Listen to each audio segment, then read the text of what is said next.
Os 7 personagens mais malignos da Bíblia. Número 1. Nimrod. Nimrod é uma figura lendária do livro de Gênesis e Crônicas, que surgiu após o tempo de Noé. Ele é um descendente de Cuxi, que governava sobre a terra de Sinar. Nimrod eventualmente se tornou o pai de 2 dos maiores impérios da Bíblia e da história mundial, Síria e Babilônia. Ele foi o primeiro líder de civilizações mundiais, mas infelizmente também desviou o mundo de Deus. Primeiro, o que significa o nome Nimrod? Vem do verbo hebraico marad, que significa rebelde.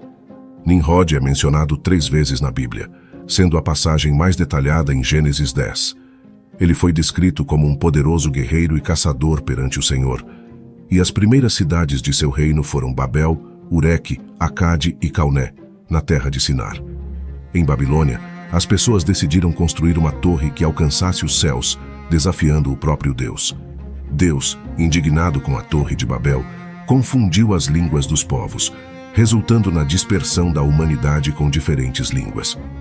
Este episódio é uma interessante reviravolta na história de Babel, onde as pessoas declararam independência não de outra nação, mas de Deus. Agora passemos para o número 2. Jezabel, rainha de Israel. No Antigo Testamento, Jezabel foi a esposa do rei Acabe, o monarca do reino de Israel na época. Acabe não apenas seguiu Jeroboão na idolatria, mas também se casou com Jezabel, filha do rei dos Sidônios. Ambas as ações contribuíram para a reputação de Acabe como um rei maligno. Jezabel adotou a adoração de Baal, uma prática que se espalhou em Israel durante o reinado de Acabe e afetou até mesmo Judá. Baal era representado nas esculturas, usando um capacete decorado com chifres de touro, símbolo de força e fertilidade. Ele segurava um clube ou massa em uma mão, representando o trovão, e uma lança adornada com folhas na outra, possivelmente representando tanto o relâmpago quanto a vegetação. Jezabel usou seu poder para promover a adoração pagã, sem se preocupar com princípios morais ou o temor de Deus. Ela fez todos os esforços para manter a idolatria em seu esplendor ao seu redor. Um episódio notável envolvendo Jezabel é a história de Nabote. Quando Nabote recusou vender sua vinha a Acabe, Jezabel orquestrou sua morte através de falsas acusações para que Acabe pudesse tomar posse da vinha. Essa ação maligna levou à profecia de Elias contra Acabe e Jezabel, prevendo suas mortes e a destruição de sua casa. O terceiro personagem é Atalia, rainha de Judá. Atalia, filha de Acabe, rei de Israel, casou-se com Jorão, filho de Josafá, e provou ser uma rainha maligna, assim como sua mãe, Jezabel. Atalia reinou como rainha de Judá entre 841 e 835 a.C. Ela sentou-se no trono do rei Davi e, como seu nome sugere, afligida por Deus, seu reinado foi caracterizado pela maldade. Atalia fez com que seu marido, Jorão, praticasse as mesmas maldades de seu pai, Acabe.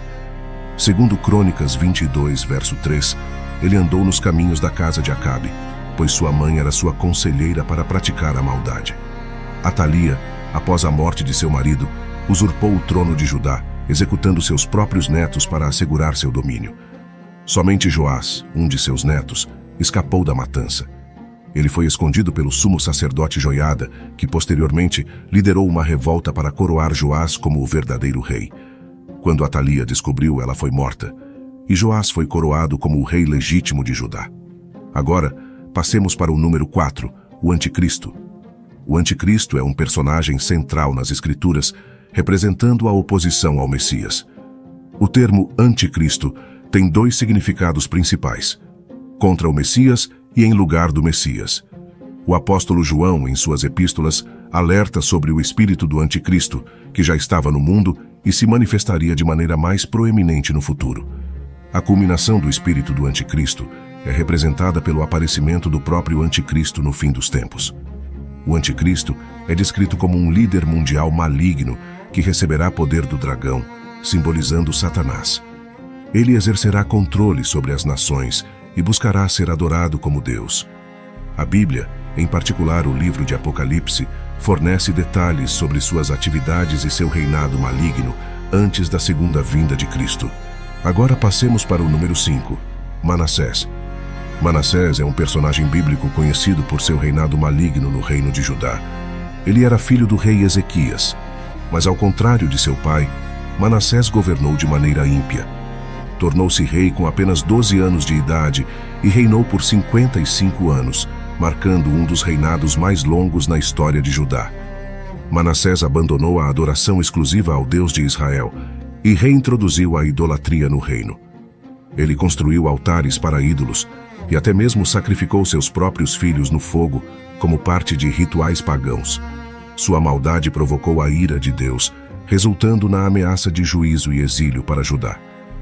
No entanto, mesmo depois de ser levado cativo para a Babilônia, Manassés se arrependeu e buscou a Deus, sendo restaurado ao trono em Judá.